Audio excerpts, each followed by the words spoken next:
back to emotional support makeup where we're barely hanging on, but at least we're funny. So yesterday I was crashing out again. This is a glowy, dewy, hydrating skin moment that I live for now.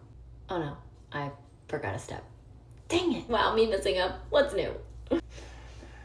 So there I was crashing out, and surprised to no one, it was actually my inner child screaming. If you want your face to look like a glazed donut, I highly recommend this. I don't know why all my deeply suppressed feelings have decided to come out all in the last 5 months, but I do feel like it is just poor timing simply because I don't want to deal with them. All these girls are like, oh my god, I'm in my hot girl healing era. Yeah, you know what that means? It means you're going to have a lot of deeply intense feelings that are going to come forward at the most inconvenient times, and some of those feelings are hosted in part by the CEO, your inner child. So there I am on a random day feeling all this anger, and I'm sitting on my bed processing where is this coming from. And surprise to no one, including my internal world, it's just grief cosplaying as anger. Listen, I'm gonna need these emotions to get their own personalities, okay? Because they're all out here trying to dress up like Regina George, and they all go back to one person, and it's always grief. It is so annoying because this is supposed to be hot girl summer, not sad girl fall, all of a sudden in the middle of summer.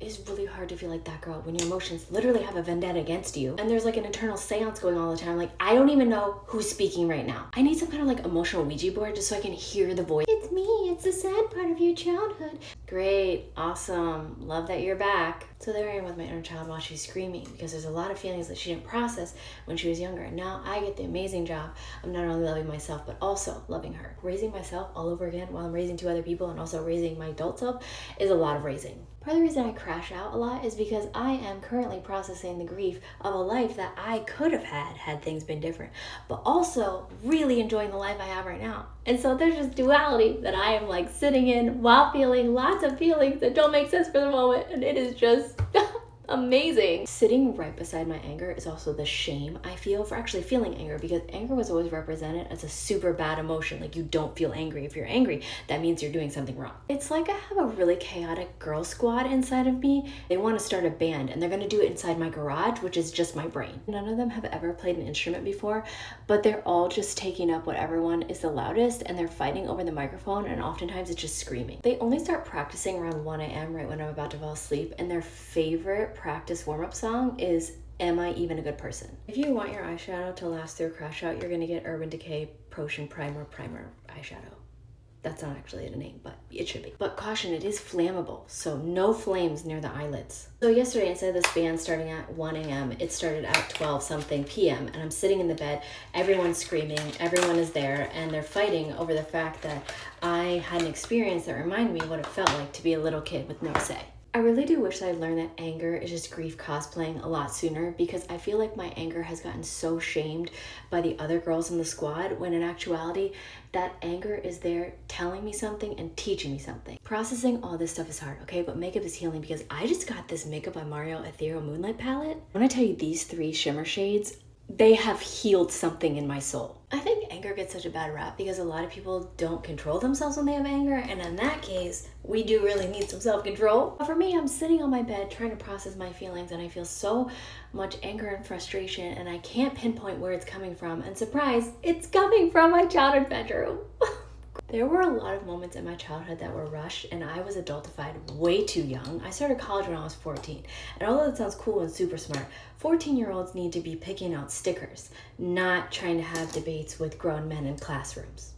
I learned that since my emotions are teachers, it's really important to listen to what they're saying, instead of pretend that they don't exist, stuff them in a closet, and then never look at them again. This is what our healing era looks like. Yeah, it means looking at our emotions, naming them, feeling them, and letting them move through us. So when you see these inspirational posts about the girlies that are like, oh my god, I'm in my healing era, I want you to know right now they're lying, okay? Feels like I'm being chased by dinosaurs, where there's a girl band in my brain screaming random songs at who knows what time of the day, and they're screaming about the past, present, and future. There's seances going on at all times, and I'm also just trying to get my makeup to stay all day. I love the settings for been using recently, but there's so much going on, and I cannot stand it when I see people that are like, oh my god, let me post an inspirational quote about my healing journey, and I'm like fighting for my life. And then while all the other girls are like, oh my god, healing is just like most by the poolside, guess who enters the chat in my world? Jealousy. Listen, we've been shamed into not naming any of these emotions, okay? But I feel jealousy on a regular basis, and that is because there are a lot of people who haven't had to go through the hard things that I have, and they have a really beautiful, amazing life,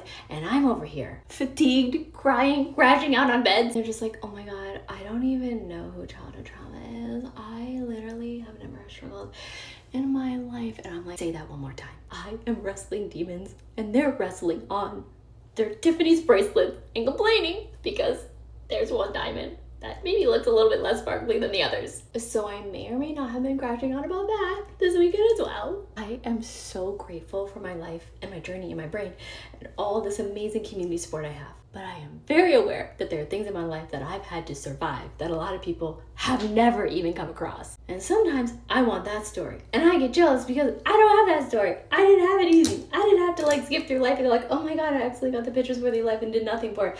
I have fought for my life against the demons that are still haunting me. Sometimes I want their story, okay? Sometimes I want the life that was easy, that didn't have character development, plot twists all along the way. And I know that I have a different journey, I'm doing different things, la la la la la, but I would like the easy story. So jealousy, anger, grief, and my inner child sat on my bed, fighting.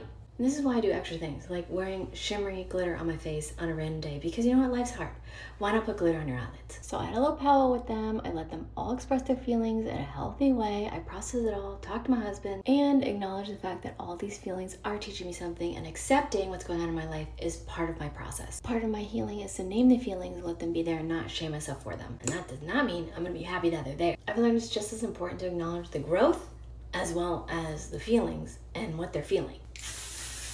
Also, let's acknowledge going inward and reflective with anger instead of outward and harming other people is such a flex. And honestly, I will flex on myself because I've struggled enough with you, and I will also take credit where credit is due. But I still did not learn from the past mistake of making my lips dry and then just putting products over it.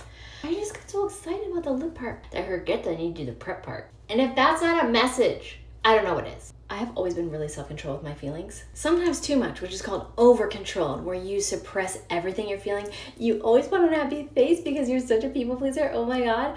But inside, you're actually screaming. What I'm working on is actually connecting my face to my body, to my feelings, so that I can actually feel the things I'm feeling, process them the way I need to, ask for help when I need to, and also get on the other side without stuffing anything in a closet. That was a really cute way of saying, I'm fighting for my life. Because now that my body feels safe enough to feel things, and I have the skills and tools to actually feel them and move through them, all of the feelings are coming out everywhere. And I'm like, what is happening right now? There are too many girls in the group, and this entire garage band, it needs to shut down. It kind of reminds me of the kid videos I make, because when I post those, a lot of people will say things like, oh my God, if your kid is acting like that, it means that you're a bad parent. And in reality, when your kid feels safe enough to express a full range of emotions, it gives you an opportunity to teach them and train them in an environment where they don't feel shame for just existing. Yeah, we love that. It is similar to how it feels when suddenly you have new skills and new abilities to process a full range of emotions that you used to stuff down because it wasn't safe for you to process them.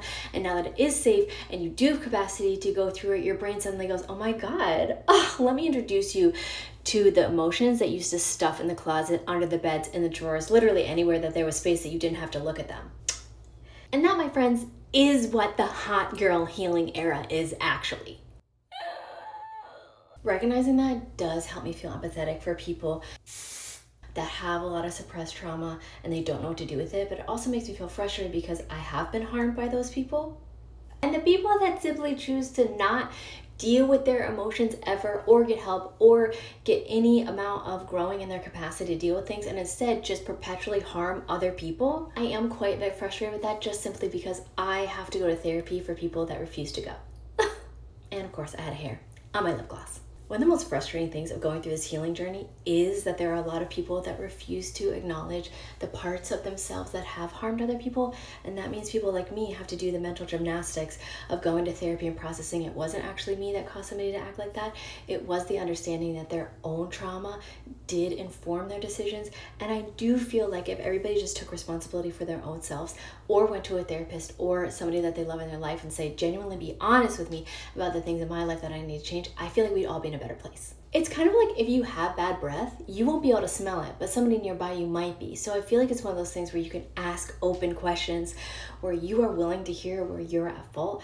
And that means once you know better, you can do better. And then we all get to live in a happy, Care Bear filled world. And this is Final Look. Please like and subscribe. It means the world to me to see your comments. It makes me feel less alone to hear that you guys are struggling too. And also, I love keeping it real, because the realness, we can learn from each other, share with each other, engage with each other. And I am so grateful that you guys have subscribed. really, really means a lot. And it tells the algorithm that this video is cool. And someone else might need to see somebody that's keeping it real, all while just trying to get through the day without her makeup looking like cake on her face. Okay, love you, bye.